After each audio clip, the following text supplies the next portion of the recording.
Be it resolved that the Assembly of the Anglican Parish of the Central Interior gathered in 2017. You have to bear with me, my reading's not very good. That this Assembly adopt the Constitution of the Territory of the People, Anglican Church in principle, and authorize the Bishop's task force for the election of a bishop to make the necessary changes as a result of this Assembly in the province of BC and Yukon. And so I will read the motion again. That this Assembly adopts the Constitution of the Territory of the People, Anglican Church, in principle, and authorizes the Bishop's task force for the election of a bishop to make the necessary changes as a result of the conversation at this Assembly and the Province of British Columbia, Yukon Executive Committee. Ken Grace in Paul's Cathedral Kamloops, also a member of the, the writing team. I speak in support of the resolution. I want to express my appreciation to the Bishop and to the writing team. It was a real pleasure to be part of this process.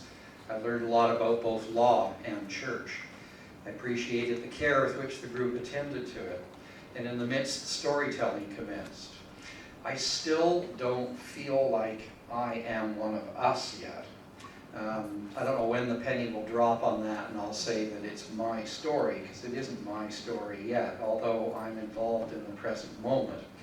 Hearing some of the comments this morning, especially, I can't remember who it was who said it, said the circle is much better now. I mean, it's just been such a privilege to be in the room and to sense what has happened over the years, and to look at this language, which represents a change in law, but is emblematic of resilience and forward movement and entry into a whole new being, which looks like the old being, and yet is so much stronger than it was. So I congratulate all of you who have been in this story and have lived this story, and I tried to pick some of this up in some of the liturgy, and we'll see how successful I was. But anyway, good to be with you. Support the resolution. Thank you. Len Fraser from Grace and St. John the Divine. I wanted to, I speak in favor of the resolution, but there's something I would like to ask that will be a consequence of this resolution. What will happen to the Fraser Basin Society? My strong recommendation would be this: if it ain't broken, don't try fixing it. It's doing very well, thank you very much, where it is. Save and accept one thing.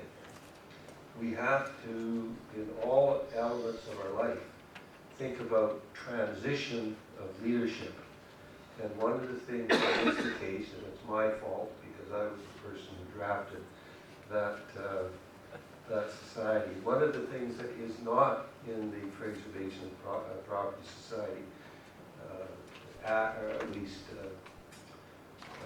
well, in the society, in the document, is a process that naturally enables people to transition in and out of the directorship. So people can stay forever as a director, and that's never a really good thing in any organization. So that's one thing that I hope the society itself will take a look at, to put in place some form of transition for its own leadership. But to answer your question specifically, nothing will happen to the Fraser Basin Property Society as a result of the decision taken when they reference creating this society. Okay, thank you. Sharon Williscroft, St. Timothy's 100 Mile. When we become a society, will that change our charitable number that goes on our tax receipt things we fill out every year as the envelope secretary? It's unknown to us at this moment. we will have to re-register under the new name. We don't know how CRA is going to deal with us, but for the moment we're under the province, and I think that they'll allow us to stay there till we sort that out, so we don't end up in a situation where we don't have a CRA number. We don't know whether they'll just change the name and let us keep our same numbers, or whether they will change everything. I want to just say a couple of things. One is that my thanks goes out to those who've worked on this. This is an enormous piece of work. And as I said earlier today, as you live into it, you will discover that there are things that you want to continue to adapt and fill out. It won't address every contingency that you will face. So there is work to be done in the future. But aside from the details, I just want to pause for a moment and say I recognize this as an extraordinarily historic moment. That as you face this decision and step into a new entity, you are making history and changing history. And that if you pass this motion, you will go forward into the next year resolved to become the entity known as the Territory of the People Anglican Church, and that you will be responsible for your life and future, and that's extraordinary. So I want to pause and acknowledge the moment, the work done, and the future that is yet to unfold.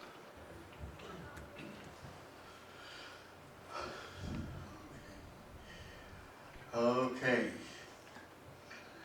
When we did this year up, where was it, Valemont? Valemont, yeah. Valemont, yeah. We did that, we picking names and that, and Amy came up with that territory of the people. And I thought it was a real good idea because the way I seen it, it was not favoring anyone and not picking colors of people, you know. It's just saying that territory of our people, you know, people, and it included everyone, you know. Just like we're gonna say, you know, welcome in 150 years that we've been here, you know. So, you know, I don't see anything wrong with it. You know, I hope that you guys, you know, choose that so that we can carry on. And good, you know, like I always say, that's welcome to our territory, our Legapmuk territory, you know. A lot of our people don't know our territory, and David Spingham had made our territory, you know, and he made sure that everything was in our territory, the berries, the roots, game, and the fish, you know, it was all in our territory. And now we have a smaller territory that's inside our territory. You know, it is like an egg, you know. You know, it could be smashed and cooked and fried, you know, but if we look after it, you know, and you know, and look after it, and then who knows, that egg might hatch, you know. You know, it's just like people say, you plant one seed, the apple, and sooner or later you have a big tree and you have lots of apples. You know? You know? So I hope it's a good thing. I think so. Question is being called for. All in favor?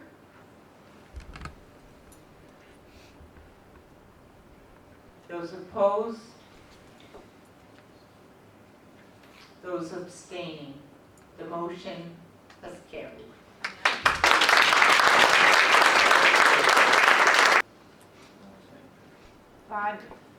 Suzanne, Dwight, Ken, thank you for your good leadership. Bishop, if I may, I just want to thank a number of people for this journey and to remind us where we've come. I think it's so important. We had 16 years ago every potential to have one of the more unhappy experiences we could have had in our journey, and we had nothing even remotely close to that as we wound up our diocese. And through the leadership of our faith community, most recently with our Archbishop Privett, with the back to when we started with Bishop Jim Cruikshank, and through Archbishop David Crawley, we've had incredible support and leadership. And let us remember that when we wound up our diocese, we had no clue what we were going to be and how we were going to be. And David Crawley was then the acting primate of the National Church. And he made a covenant with us that we would continue on as a community, but that he would find the way and ensure the way that we could always participate in synod, in provincial synod, and in national synod. And we have. We've always known who we were and who we are. Just as I said last night, the First Nations community has been here for 6,000 years. Didn't need an act of the Canadian Parliament to tell them that they were the Lower Nicola Indian Band. They knew that already. And we also have known that, and we didn't need to have anything other than some government requires us to have it. So we had a covenant relationship for 16 years that has served us well, and I think has helped us grow. That was unique in the Anglican world, the Anglican community worldwide. And we have honored that commitment that was given to us by the way we have conducted ourselves, by the way we have grown, by the way we've pulled ourselves together, and by the way we have dealt with issues that have arisen from time to time, never with dispute, always with a pure heart and the ability to listen. And I think we should give ourselves a huge round of applause for that, because we deserve it and we have done it, and thank you very much for it.